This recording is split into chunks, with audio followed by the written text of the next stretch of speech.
In a clinical trial of a new treatment, we need to measure different things before, during, and after. Trials of neurodegenerative diseases like Parkinson's or Huntington's may involve looking at what is happening inside the brain itself. We need to determine whether the disease or a new treatment is affecting the structure or function of the brain. There are several tools that can help us do this. This includes magnetic resonance imaging, or MRI, and positron emission tomography scanning, or PET.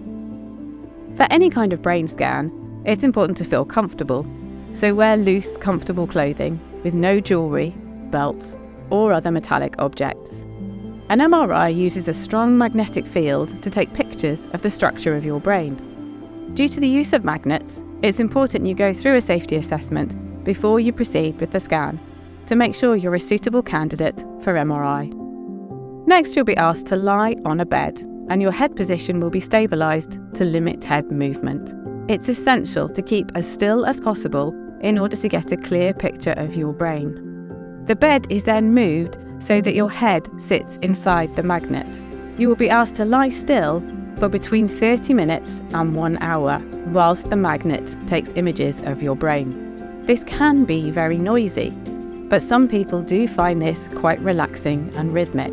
If the noise is too much, you can ask for ear protection from the clinical team. You may also want to ask for your choice of music, which can be played to you during the scan. You can communicate with the people working the machinery through an intercom, and you'll be given a squeeze ball to alert the team that something is wrong or if you want to stop the scan. The process for a PET scan is very similar to an MRI. However, you may be required to reduce or stop some of your medications overnight.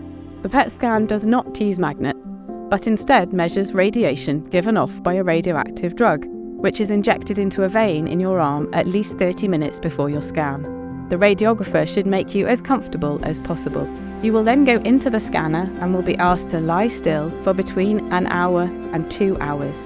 The radio tracer will remain in your system for a few hours, but within around 6 hours you will no longer be radioactive and are safe to go home straight after the scan. If you have any further questions about scanning procedures, please talk to the clinical team.